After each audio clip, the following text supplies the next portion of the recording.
Thank you to Aura for sponsoring this video. Tonight, we're taking a look at 8 disturbing and obscure Reddit stories and mysteries, so sit back, relax, and let's step into the darkness. Work can already be stressful, but even more so if a disturbing individual refused to leave you alone. This happened 20-some years ago, but it's still really vivid in my mind.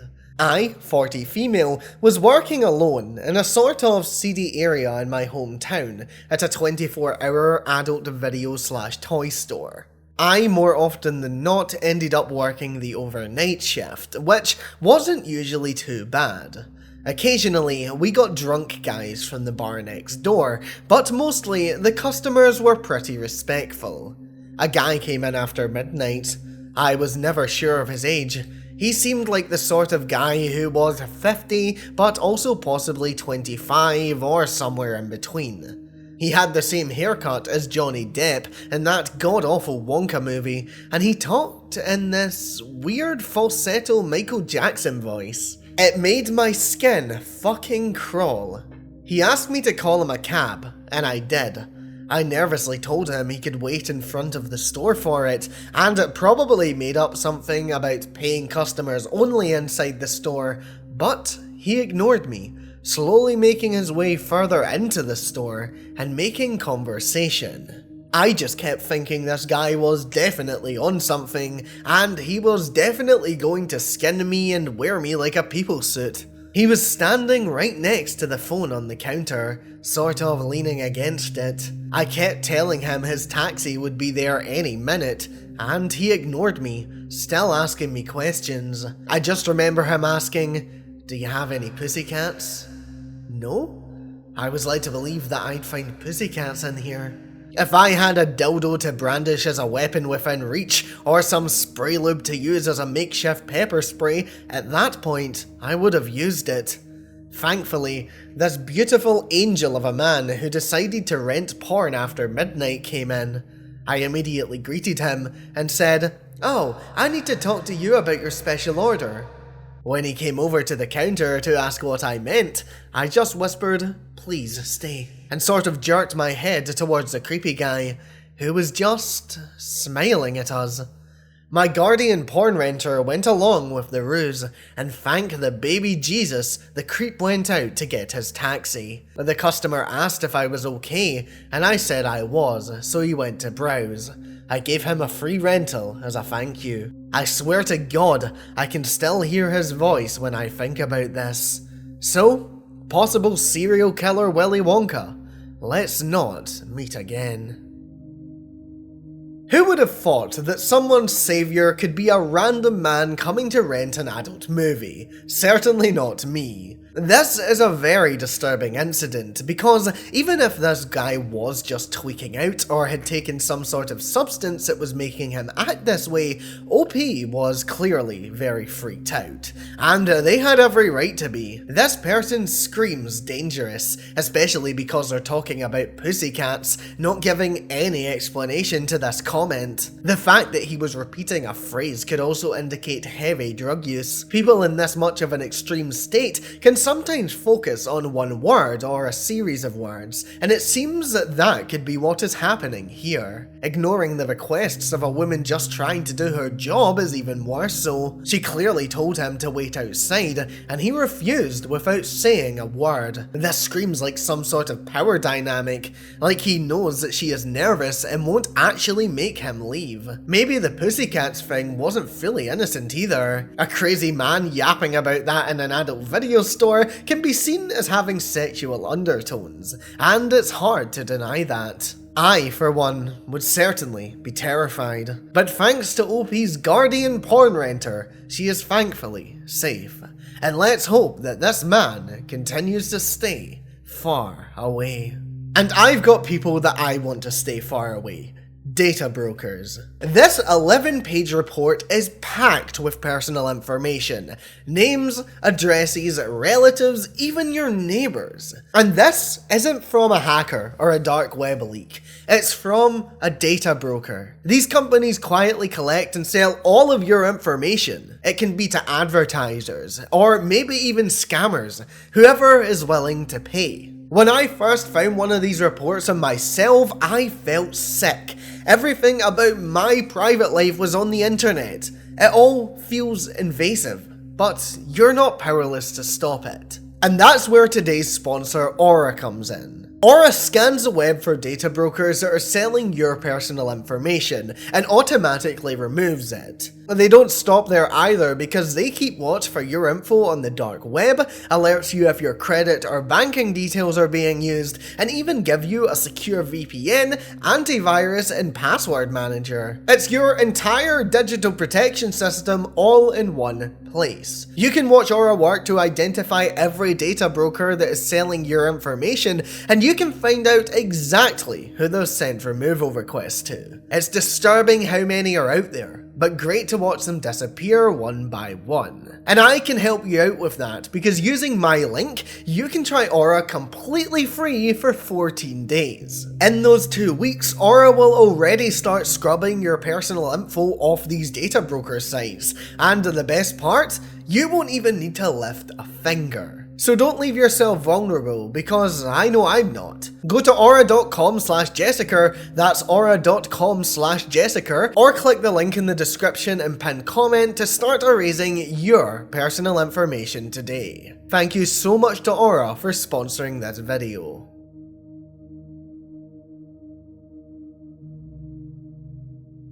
Imagine you were in your driveway, arriving home, and all of a sudden, you see a light turn on in your home. The terrifying part? No one is in. It's kind of a long story, but basically, when I drove up my driveway, I noticed 2 rooms have lights on. The living room and bedroom 1. I remember turning the bedroom 1 light earlier in the day, but not the living room one. All the lights in the house are overhead lights, with LED bulbs and wall switches. I have 1 circuit board. No sensors, timers, or anything that controls the lights remotely. My house is low tech and not connected to any Bluetooth or One House system, but I do have Wi-Fi. When I pull into the driveway, the living room light turned off. I reverse the car and park across the street to watch the house. Neighbour I'm parked in front of comes out, and I explain what happened. He says, call the cops. While I'm calling, about 4 minutes from when the living room light went off, bedroom light 2 goes on, then off 30 seconds later. Bedroom 1 light stays on the entire time. Police show up in 3 minutes. They go through the house. No one in it. No entries broken into. No disruptions, nothing missing, nothing broken. Everything looks the same. I have 3 entrances and exit doors. None are broken and no windows are broken. All were locked. Lights have never done this before. What could be the explanation? The first thing that OP needs to check are the crawl spaces and attics in their house. They say in a comment that the spaces are only about 4 feet tall, but that could be more than enough space for someone to hide in, especially if they had to escape quickly, which they would have had to do in this situation. When a commenter asked if OP had ever let anyone else stay in the home, they said that they had rented it out once in the 30 years they lived there. They didn't provide any more details as to who they rented it out to, but also added that they have an ex who lived there many years ago. But OP notes that there was one thing that stood out. Not a single thing had been touched. Not a single drawer was opened. Not one door was sitting out of place. In the same comment, OP mentions that they have cats, and this led people to think of another conclusion. Could it be possible that the cats were actually responsible for turning the lights on and off? According to one user, this is very possible, and they say that their cat has the ability to do that. Another person chimed in and added to the discussion, saying that their cats had even managed to accidentally call 911 once, resulting in the police breaking down their door because they thought that someone someone might need help. So, it is very possible that the furry little creatures are responsible for the mystery. However, OP says that they were in bedroom 1 the entire time. And funnily enough, that was the only one where the lights never turned off. Of course, some people also jumped to the conclusion that this had to be paranormal, urging OP to get indoor cameras just in case they really did have a ghost lurking in their home. But if you don't want to go for any of these options, then there is also a very high chance that this is simply an electrical issue. Bulbs can be weird, and I've had some of my LED lights have some problems towards the end of their lifespan, as have many other Redditors. OP even acknowledges that this is probably likely, so we'll go for this. For all we know though, it could be something much more sinister.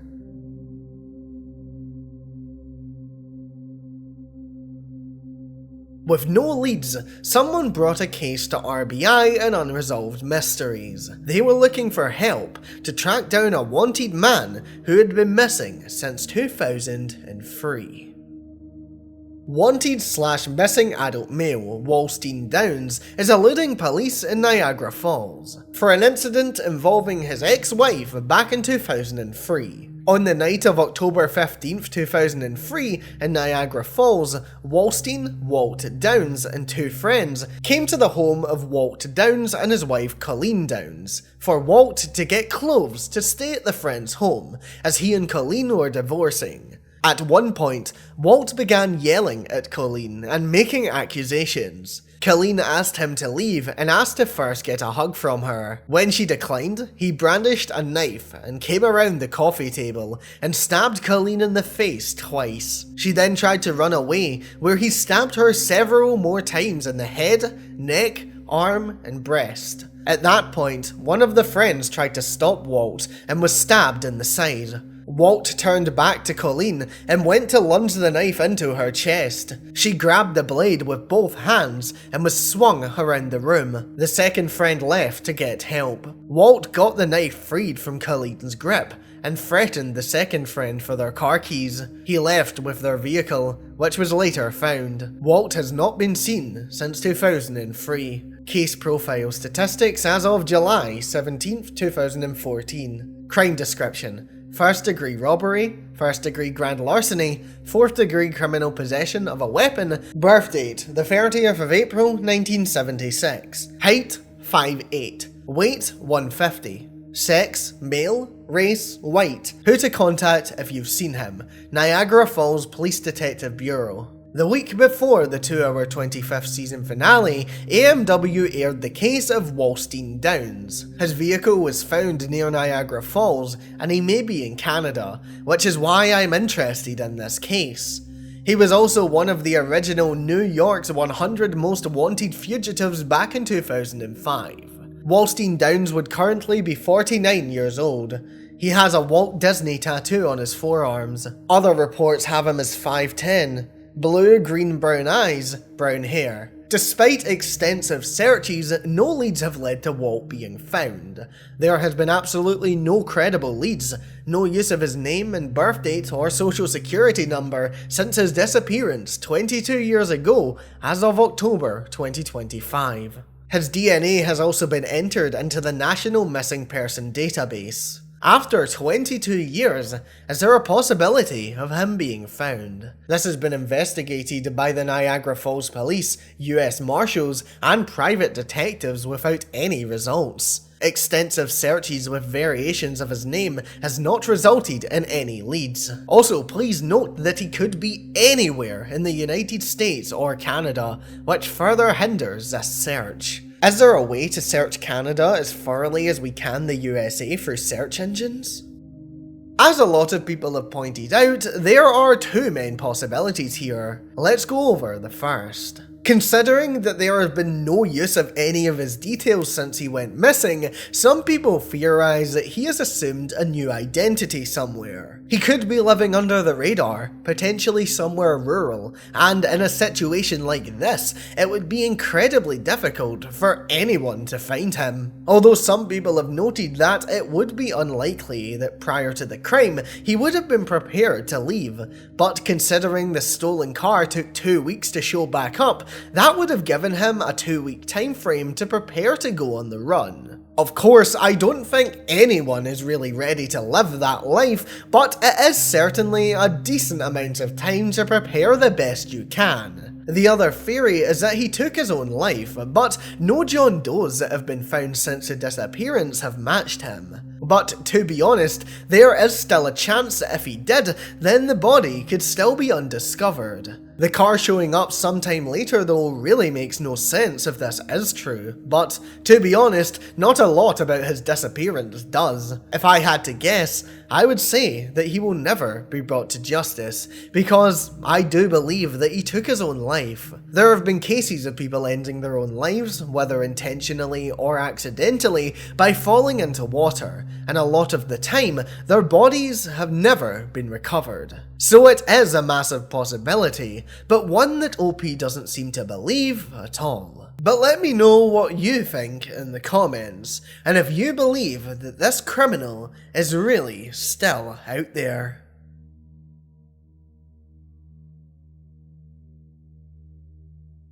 What if you were just trying to go about your life and some creepy person just wouldn't leave you alone? That was the reality for this Redditor.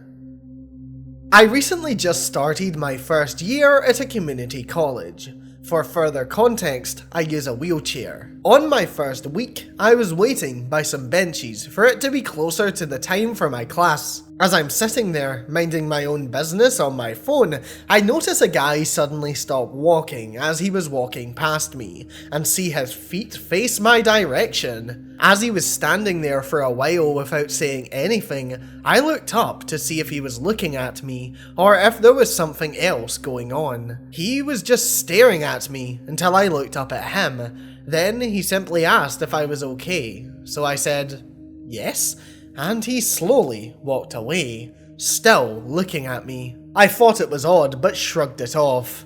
No more than 2 weeks later, I am sitting at a table eating lunch, and from my peripheral view, I see a guy walking past me and suddenly stop. Once again, he says nothing until I look up at him. He says, "You look lovely today," and then goes, "I got something for you," and pulls a candy out of his bag and places it in front of me on the table. I don't even remember what he told me his name was because I was so baffled. Then he said he was sorry for bothering me and walked away slowly again. At first I didn't realize it was the same guy until I went home and started thinking about it more.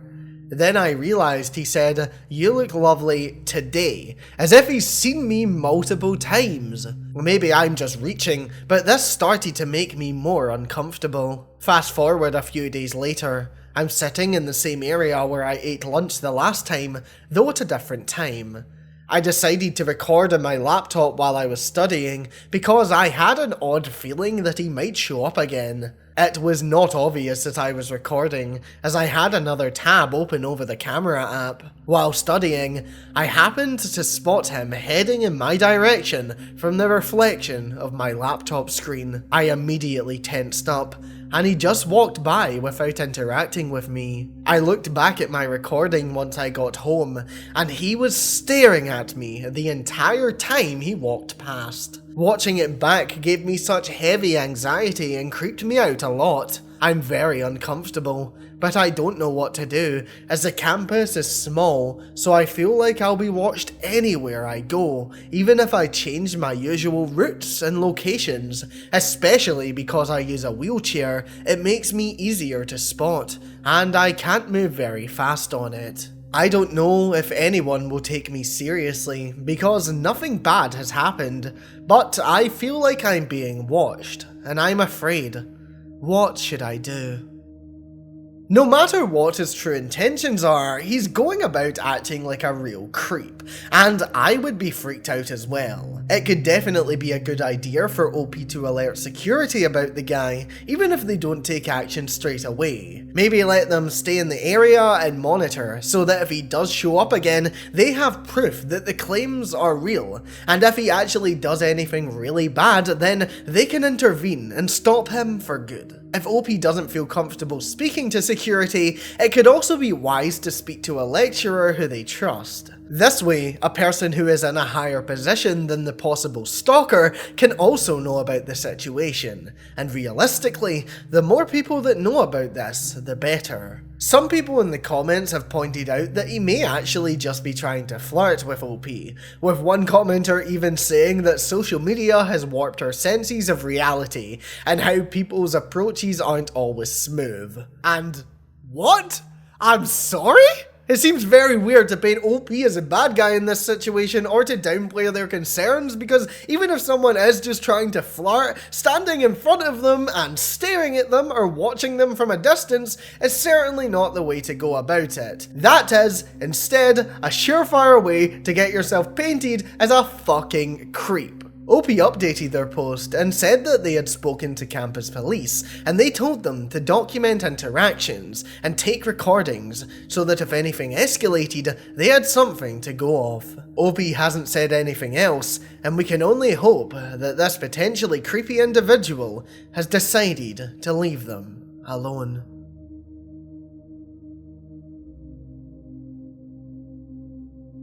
In this next story, this Redditor let their kids hang around with their mum's friend, but they had their suspicions about his true nature. I'll preface this by saying I was raised by a killer. My grandfather and grandmother raised me, and when I was 17, my grandfather stalked, kidnapped, and murdered my grandmother because she wanted a divorce. I also married my ex-husband at 22, later to find out that his dad was a prolific paedophile, raping his sisters as young as 6 years old. Both are in prison for life. But these are men that I was extremely close to. For a while, I was almost attracted to danger, and the warning signs were easily ignored and considered normal, until I started listening to my intuition. And now, I can spot these predatory type people out.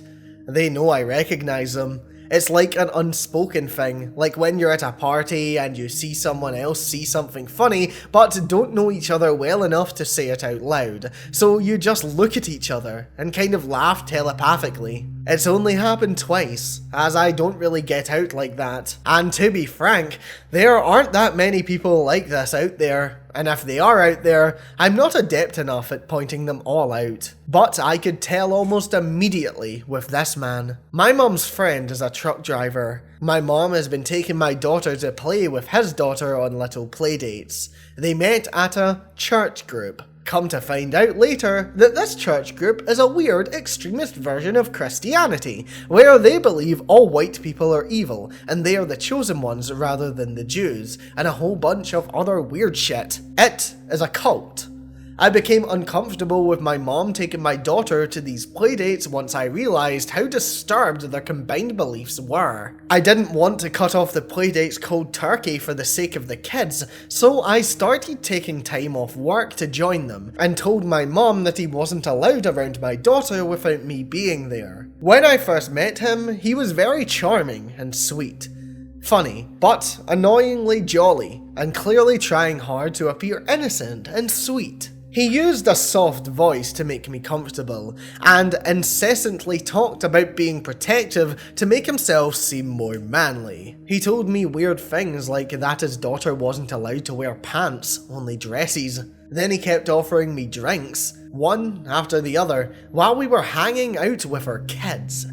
Not a big deal, but I am not a drinker, especially not on playdates, and made that very clear to him. While we were sitting down watching the kids at the beach at this time, he set up a little blanket area and told me that I could come closer. I did not know how to react other than to say that I needed to sit where I was sitting to see the kids better. I already had been sitting on my own blanket. He kept pushing and said I could see them from here. Here being basically on his lap on the blanket he'd set up. He stared at me silently for what seemed like an hour before I scooted slightly closer to him as to not make things more awkward for everyone around. I sat on the edge corner of the blanket and tried to avoid eye contact and focused on the kids, being sure not to have him or get close. I got weird vibes. but figured that he was obviously weird because of his culty beliefs, and just shrugged it off as him being odd. But my gut was burning for days after that first meeting. I also noticed that he spoke really badly about women, especially his kid's mom. I figured he was just a misogynistic weirdo. He went on a truck run, and when he came back, immediately wanted to get the kids together again. I told my mom that I had to be there, so we arranged a date and time where I wasn't working. We went to a paint studio for the kids, and again, the whole time he was offering me drinks. At an art studio. For kids. Where no drinks were served. He even ran to a bar to go get a drink and then brought it into the children's art studio. A handful of beers as he was surrounded by kids painting Bluey portraits. It was bizarre. We went from the art studio to a trampoline park, and as the kids were joking around and jumping and playing, he repeatedly picked me up and threw me into the foam ball pit, despite my clear discomfort, and telling him I wasn't feeling well and asking him to stop. He then pulled me down on top of him while he was laying on the trampoline, to which I got very upset and stormed off, taking my daughter with me. At one point before that, I had gotten a friction burn on my wrist from sliding down the trampoline too fast, and he took my wrist and grabbed it hard, then pressed down on the open sore to taunt me. I don't know if this man is just socially awkward or disturbed or what, but my body has never physically reacted so strongly to a person besides my ex-husband's father, who was a convicted pedo. I could not sleep for days. I started smoking cigarettes again after 10 years since I quit. My thoughts were racing constantly. I called my brothers and started telling them how odd it was, but ended up crying at the end of our conversations out of pure fear. My stomach was shaking. This lasted for about 2 weeks. Obviously, I can't say if he's a serial killer, but the truck driver occupation paired with his obvious devious nature is just not something I want to fuck with. OP is definitely in the right to think that something is up with this man. The first thing that immediately stands out is trying to get her to consume alcohol, and a lot of it, while in the presence of children. It's not as if they're going out to a bar, they are literally at a kid's paint studio, and he is more concerned about getting her drunk. Attempting to get OP to come closer to him while they were looking after the kids is also weird. OP clearly has no romantic interest in him, but the man is certainly acting as though he does. If someone doesn't want to essentially sit on your lap, then there's no reason to force them. Respect consent and move on. It's that simple. What proves beyond any doubt that this man is a psychopath is pressing on OP's friction burn on their wrist. It's not normal for anyone to put their hands on you in the first place, but to do that and put pressure on a wound while it clearly hurts OP is just messed up. And to be honest, if I were OP, I would be taking my children as far away from him as possible, and I'm glad that they chose to do so. They say in an update that the man is now banned from their and their children's lives, which is great to hear. His religious beliefs also stand out as concerning. To not only support an extremist version of Christianity, but the fact that the kids had been around 2 people with those beliefs alone is terrible, and I am so thankful that OP made the right decision to accompany their children. For all we know, this could have gone much worse had she not been there. And although we can't be sure, this could also be going on behind closed doors. If the man is willing to hurt OP in front of children and not feel any remorse, then not only are they off their head, but what's to say that they aren't doing this to their own children? That's very disturbing to think about, and to be honest, the best course of action would be to make some sort of report,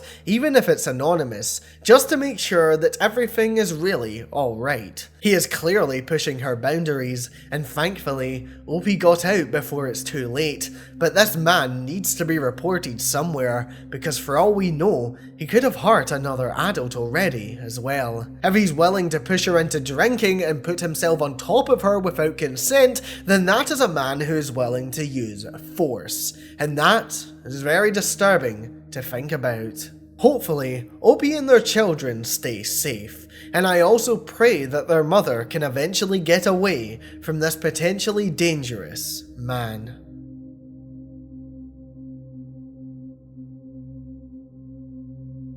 If you had been without your stalker for 39 years, you might think you're finally safe. But disturbing things can happen in life, and this is certainly one of them.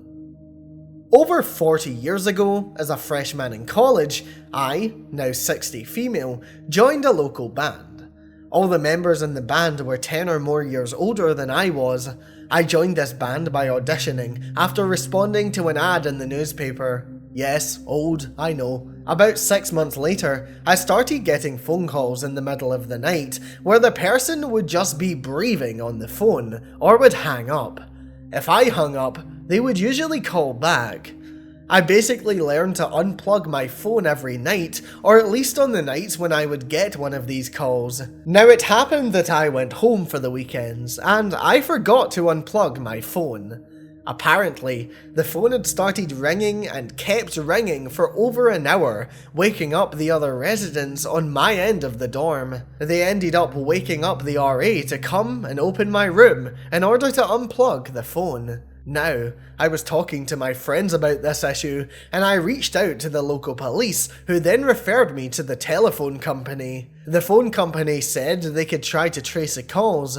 Yes, this was before caller ID. And suddenly, the calls stopped. The phone company basically told me they were discontinuing the trace because I'm pretty sure they thought I was crazy. After a time, the calls started up again, but they were very irregular. It was at this point that I started getting a bit paranoid, thinking that the stalker must be someone fairly close to me. Halfway through the year, I moved to an off-campus apartment. The phone calls followed me. The next fall, I moved again. The phone calls followed me yet again. As a result of this, I became a fairly paranoid person. About halfway through my junior year, I decided that I was going to leave the band. I was planning on doing an internship in a large city for my senior year, and I wouldn't be able to do that and be in the band at the same time. After I made this announcement, I started finding unsigned love letters left on my car around campus. The phone calls started picking up in frequency, and everything culminated on spring day, when I found a lengthy note and flowers left on my car outside of my apartment. The letter was from the drummer in my band. It was unhinged.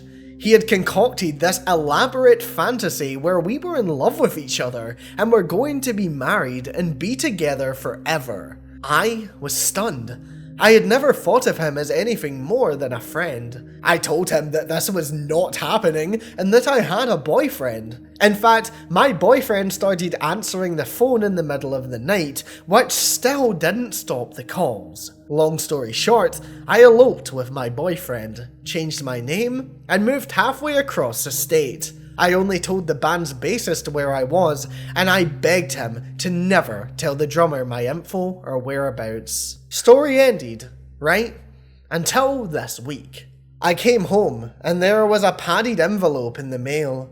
Instead of the return address, it had the band's name on it. It was addressed with both my name and my husband's name. Inside the envelope was a cassette tape of the band. There was no enclosed note.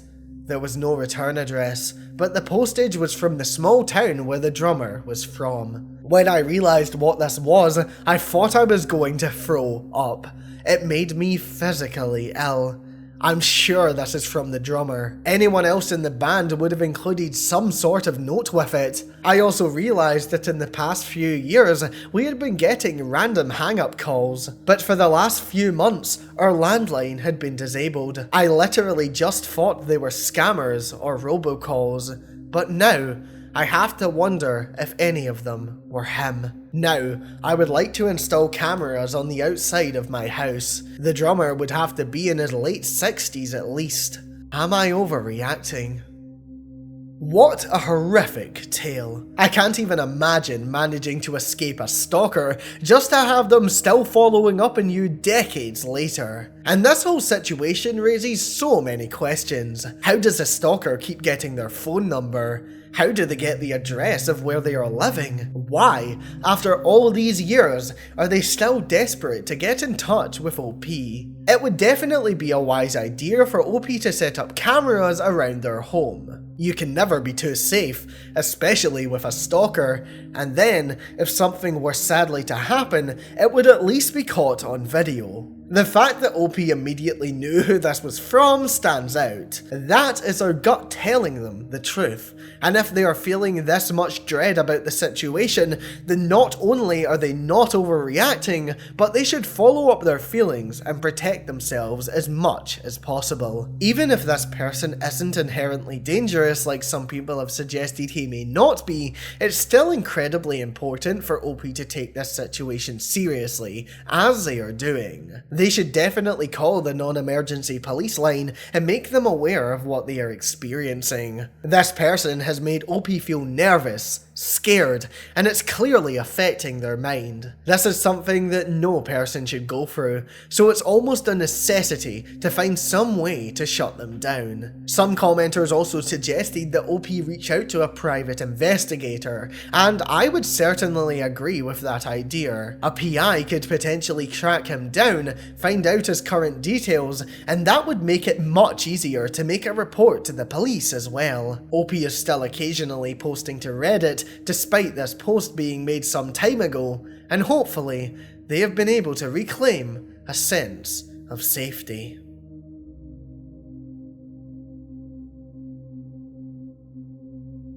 What if you believed that a man with a pattern of abusive behaviour tried to kill you? That was what this Redditor was thinking. My mom married this terrible guy when I was in college.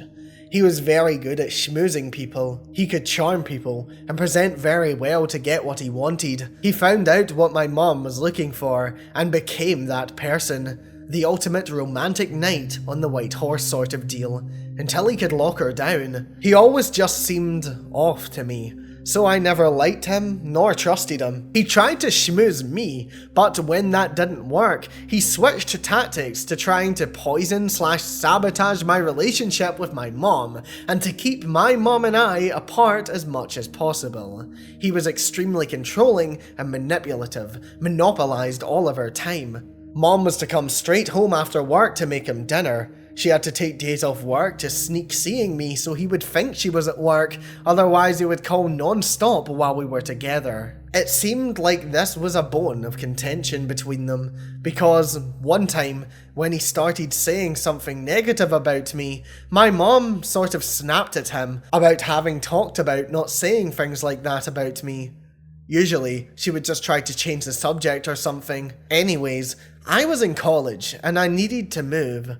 I was going to rent a U-Haul, but my mom insisted that they would be happy to help with his van and trailer, and it would be silly to rent something. I was a broke college student, so I accepted. They came over and we loaded up my car and his van and trailer. Both vehicles were parked next to each other at the end of the driveway, with the driveway being on a fairly busy and fast road. I suggested that he should pull out first because I could not see past his van to see the oncoming traffic. He said that they would follow me, and no worries, he would honk his horn when it was clear for me to go. We got ready to go. I waited, he honked, and I pulled out of the driveway, directly in front of an oncoming car that was almost perfectly timed to T-bone me on the side of the car. Specifically, my side. A very bad accident that was very narrowly avoided. I'm not even sure how, and everyone was a bit shook up. When I got out of my car, my mom was obviously upset and looked like she was about to cry. I said to her husband, "You said that you would honk me when it was clear to go." He seemed to be trying to hide a smirk, but also put on a show of being horrified by what almost happened, and insisted, "No, I was honking to warn you that it wasn't safe to go yet." It felt so wrong, but I thought maybe I was being paranoid, because attempted murder just doesn't seem like a thing that would casually happen on a random weekend in real life, I guess. Fast forward several years to just recently, and my mum's neighbour called me saying that my mum had shown up to her house and was acting very strange. When the neighbour had opened the door, she said that my mum said, "I escaped, and I think I've been fumed," and she couldn't remember anything at all from the day, and was very confused. I rushed over there, and my mom was very much not herself, kept having circular conversations, and couldn't remember anything like what she had for breakfast, who the president was, etc. I decided to take her to the hospital, but around this time, her husband realised that she was no longer at their house and started blowing up the neighbour's phone, demanding that my wife be immediately returned and denying that she needed to go to the hospital. He sent one of his friends over to get her, and the neighbour's husband had to run interference with that guy while the neighbour and I rushed my mom to the car to get her out of there. The hospital never was able to figure out what happened to my mom. All the brain scan type tests came back clear. They did a tox screen, but the doctor said that it only looks at some of the really common things, and that, unless you know or suspect what chemical to look for, it can be very hard to find something, because there are just so many things that can be used. Most of her memory returned the next day, except for a blank spot in that day that she still doesn't recall. This entire event and following events could be its own long convoluted post, but I would just say here that he is no longer in any of our lives and is no longer a threat. I am convinced that my mum's husband tried to kill her, and that got me thinking again about the other incident, and wondering if thinking he had also tried to kill me wasn't so outlandish after all. What do you think?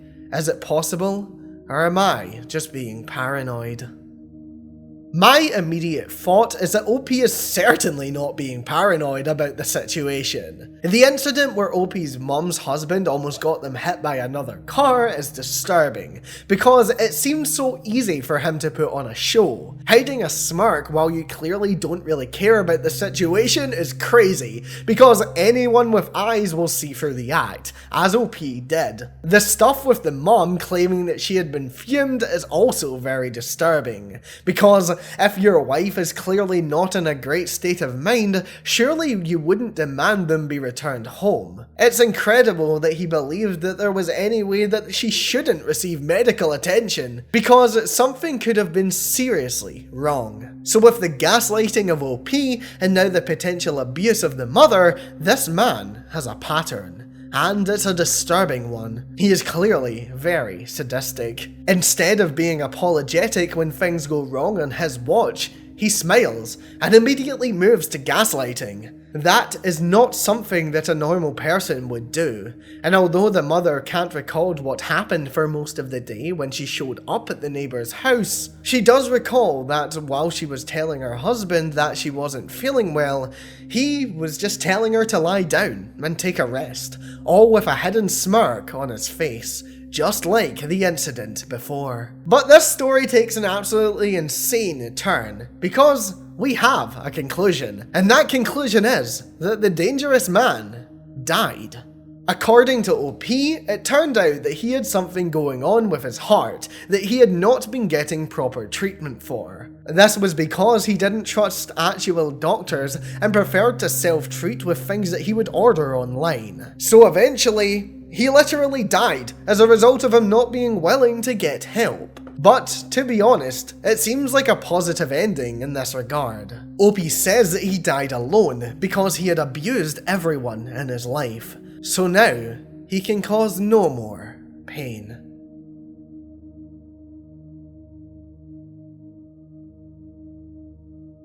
To end this video, I wanted to leave you with something in this world that freaks me out a lot, and that is rabies.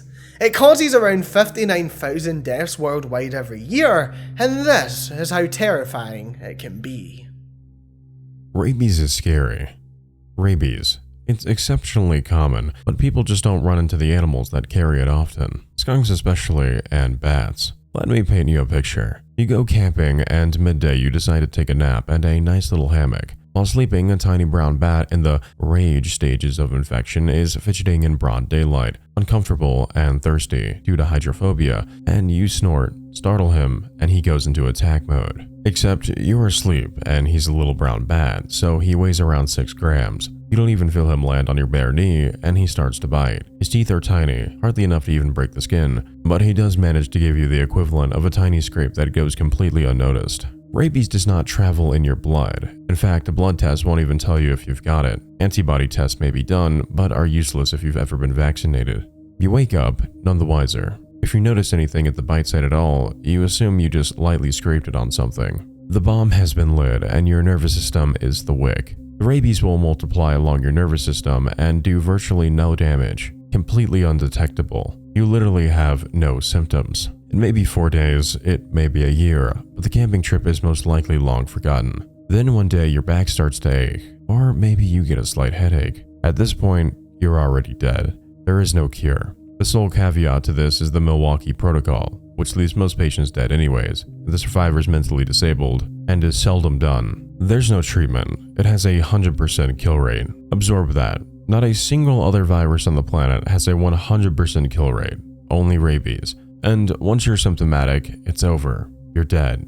So what does that even look like? Your headache turns into a fever, and a general feeling of being unwell. You're fidgety, uncomfortable, and scared. As the virus that has taken its time getting into your brain finds a vast network of nerve endings, it begins to rapidly reproduce, starting at the base of your brain, where your pons is located. This is the part of the brain that controls communication between the rest of the brain and the body, as well as sleep cycles. Next, you become anxious. You think you only have a mild fever, but suddenly you find yourself becoming scared, even horrified, and it doesn't occur to you that you don't know why. This is because the rabies is chewing up your amygdala. As your cerebellum becomes hot with the virus, you begin to lose muscle coordination and balance. You think maybe it's a good idea to go to the doctor now, but assuming a doctor is smart enough to even run the tests necessary in the few days you have left on the planet, odds are they'll only be able to tell your loved ones what you died of later. You're twitchy, shaking, and scared. You have the normal fear of not knowing what's going on, but with the virus really fucking with the amygdala, this is amplified 100-fold. It's around this time that hydrophobia starts. You're horribly thirsty, you just want water, but you can't drink. Every time you do, your throat clamps shut and you vomit. This has become a legitimate, active fear of water. You're thirsty, but looking at the glass of water begins to make you gag and shy back in fear. The contradiction is hard for your hot brain to see at this point. By now, the doctors will have put you on IVs to keep you hydrated, but even that's futile. You were dead the second you had a headache. You begin hearing things, or not hearing things at all, as your thalamus goes. You taste sounds, you see smells. Everything starts feeling like the most horrifying acid trip anyone has ever been on. With your hippocampus long under attack, you're having trouble remembering things, especially family. You're alone, hallucinating, thirsty, confused, and absolutely undeniably terrified. Everything scares the literal shit out of you at this point. These strange people in lab coats, these strange people standing around your bed crying, who keep trying to get you to drink something, and it's only been about a week since that little headache you've completely forgotten about. Time means nothing to you anymore. Funny enough, you now know how the bat felt when he bit you. Eventually, you slip into the dumb rabies phase. Your brain has started the process of shutting down. Too much of it has been turned to liquid virus. Your face droops, you drool. You're all but unaware of what's around you. A sudden noise or light might startle you, but for the most part, it's all you can do to just stare at the ground. You haven't really slept in about 72 hours. Then you, unfortunately, die. Always, you die. There's not one fucking thing anyone can do for you. Then there's the question of, what do you do with your corpse? I mean, sure, burying it is the right thing to do, but the virus can survive in a corpse for years. You could kill every rabid animal on the planet, and if 2 years from now, some moist, preserved, rotten hunk of your used-to-be brain gets eaten by an animal, it starts all over. So yeah, rabies scares the shit out of me. and it's fucking everywhere. Thankfully, in countries like Scotland where I live, you can request a rabies vaccine, and you may be able to get it for free thanks to the NHS. But that doesn't change the fact that this is a terrifying disease and it's out there, and it's never going to go away. Thank you so much for making it to the end of this video. Don't forget to like, subscribe, share the video, do all of that good stuff because it really helps the channel. Thank you guys so much for getting us to 25,000 subscribers. It means the world to me, so let's push on even more from here. Let me know in the comments what you thought of these stories and which was the most interesting to you. If you have anything that you would like to see me cover right here on the channel, then you can now suggest video topics or submit your personal stories over on Reddit at reddit.com/r/Jessicur. Trying to start using it more, so make sure that you take a look. And make sure to also take a look at my second channel, More Jessicur. I recently uploaded my first recent video on there, and I would love to start posting there more, so definitely subscribe and turn on post notifications. Don't forget to check me out on social media. I have Instagram, Blue Sky, Twitter, and if you want to get involved with the community, then you can join my Discord server using the link in the description. Thank you so much to my Jessicur Plus members, Morrigan, Alex Rod, K4 Silver, Entrepreneur Collectiki, Brooke, Carmella, Based Finger, Midnight Kitty, Willow, Briar, Fizzy, Shoshka, Frozen Roses, Greenlee, Snail Namgu, JM3112, River Camera, Jaskier, Mary, Shift the Shrew, Ollie ZRZ, Rudy Jazz, Mikey Poopy, Elfcore, Goobly Goober, James Rex, Clara, Fin71, and Ivo Space. If you want to support the channel, then make sure that you check out Jessicur Plus. For $7.50 per month, you can get access to over 100 videos, some that will never be released on YouTube. More products from my brand Lemon Noir will also be coming soon as well, and if you purchase any items, then you get a free month of Jessicur Plus. You can access all of that over on the website, so head over to jessicur.com so you don't miss out on the fun. I'll be back very soon with another video, but if you want another right now, then why stop listening? Because I think that you'll like this video that's on your screen.